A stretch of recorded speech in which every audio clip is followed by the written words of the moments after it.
अस्सलामु अलैकुम वरहमतुल्लाहि वबरकातुह। ये मेरे पास आप देख रहे हैं चिया सीड्स। इतने ज़्यादा लोगों ने इनके बारे में पूछा है कि खाने चाहिए या नहीं, क्या फ़ायदे हैं इनके, क्या इनका कोई नुकसान भी है, कैसे खा सकते हैं, कब तक खा सकते हैं, कौन खा सकता है कौन नहीं, वगैरह वगैरह। दरअसल इसके बारे में सवालों की भरमार होना बनता भी है। आपको पता है ये कितनी कीमती चीज़ है। इसे एज़टेक और मयान तहज़ीबों में बतौर करेंसी इस्तेमाल किया जाता रहा। जिस तरह हम पैसों से ख़रीदो फ़रोख्त करते हैं, चिया सीड्स के साथ चीज़ें ख़रीदी और बेची जाती थी। और इसके हिस्टोरिकल रिकॉर्ड्स में, रिसर्च स्टडीज़ में वाफिर सबूत मिलते हैं।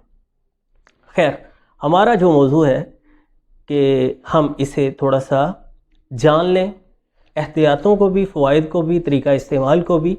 सिंपली अगर मैं कहूँ तो चिया सीड्स सुपर फूड हैं। बल्कि ये मैं नहीं कहता, दुनिया इस बात को तस्लीम करती है। ये बीज तो छोटे छोटे हैं, लेकिन अल्लाह रब्बुल इज़्ज़त ने इनमें बेतहाशा तवानाई रख दी है। इनमें ओमेगा 3 फैटी एसिड्स हैं जो हमारे दिल की सेहत के लिए बहुत ज़रूरी हैं। दिल को सेहतमंद रखते हैं, दौरान खून को बेहतर बनाने में मददगार साबित होते हैं, दिल के पट्ठों को कुव्वत फराहम करते हैं। इनमें उम्दा फ़ाइबर होता है जो हमारे निज़ाम हज़म को ठीक रखता है, मैदे आंतों के अफ़ाल को बेहतर बनाता है, ग़िज़ा के हज़्म व जज़ब को बेहतर बनाता है। इनमें उम्दा प्रोटीन है और फ़ाइबर है साथ, तो ये वज़न कम करने में भी मददगार साबित होते हैं। क्योंकि चिया सीड्स के इस्तेमाल के बाद, जो कि मैं तरीक़ाकार बताऊंगा आपको, काफ़ी देर तक भूख का एहसास नहीं होता। हम कम खाना खाते हैं तो बदन जमा शुदा फ़ैट्स को खर्च करता है और जिसामत मुनासिब होना शुरू हो जाती है। इनमें कैल्शियम है, मैग्नीशियम है, पोटाशियम है और ज़रूरी मिनरल्स हैं जो हमारी हड्डियों को मजबूत करते हैं, हड्डियों को ताकतवर बनाते हैं और हड्डियों के मसाइल से बचाने में मददगार साबित होते हैं। ये हमारे ब्लड प्रेशर को मेंटेन रखने में मददगार हैं, ब्लड शुगर को मेंटेन रखने में मददगार साबित होते हैं।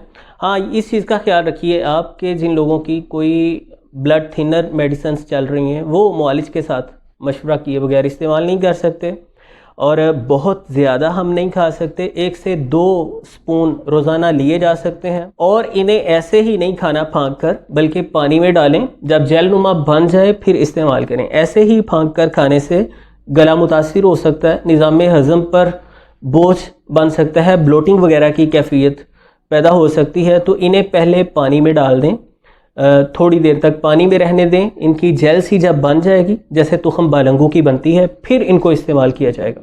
और आप हैरान होंगे, इनमें एंटी इन्फ्लेमेटरी खसूसियात पाई जाती हैं, एंटीऑक्सीडेंट्स इनमें वाफिर पाए जाते हैं जो बदन से हर तरह की सोजिश को ख़त्म करने में मददगार साबित होते हैं, और जॉइंट्स पेन में, आर्थराइटिस में फ़ायदेमंद साबित होते हैं। जोड़ों के दर्दों में भी रिलीफ मिलता है। ये अगरचे जोड़ों के दर्दों का कोई इलाज नहीं है, लेकिन जोड़ों के दर्दों में रिलीफ मिलता है और जोड़ों के मसाइल बनने से तहफ़्फ़ुज़ फराहम करते हैं। तो हर कोई खा सकता है। अगर किसी को कोई सीवियर किस्म की हेल्थ कंडीशन है, वो मुआलिज से मशवरा करेगा। मतलब ख़ास तौर पे ब्लड प्रेशर जिनका लो रहता है उनके लिए ये प्रॉब्लम कर सकते हैं, क्योंकि ये भी ब्लड प्रेशर को डाउन करते हैं।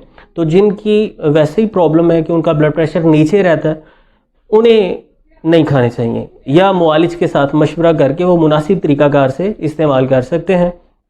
बाकी हम इन्हें लॉन्ग टर्म इस्तेमाल कर सकते हैं। ये सुपर फूड हैं जो ज़रूरी मिनरल्स से, विटामिन से, ज़रूरी ग़िज़ाई अज्जा से, फ़ाइबर से, उम्दा प्रोटीन से लदे हुए हैं और अच्छी सेहत के ज़ामिन है, जो हमारी सेहत को एक नई बुलंदी पर ले जाएंगे। उम्मीद करता हूँ आज की वीडियो आपके लिए फ़ायदेमंद साबित होगी। कोई और भी ज़रूरी सवाल हो आपका चिया सीड्स से रिलेटेड, क्योंकि हमने वीडियो को बहुत शॉर्ट रखा है, तो आप कमेंट सेक्शन में पूछ सकते हैं। इंशाल्लाह मैं रहनुमाई करूँगा जितना अल्लाह रब्बुल इज़्ज़त ने मुझे फ़हम शऊर दिया है। दोस्त, आप के साथ शेयर करना ना भूलिएगा। मिलते हैं इंशाल्लाह नेक्स्ट वीडियो में। अल्लाह हाफ़िज़।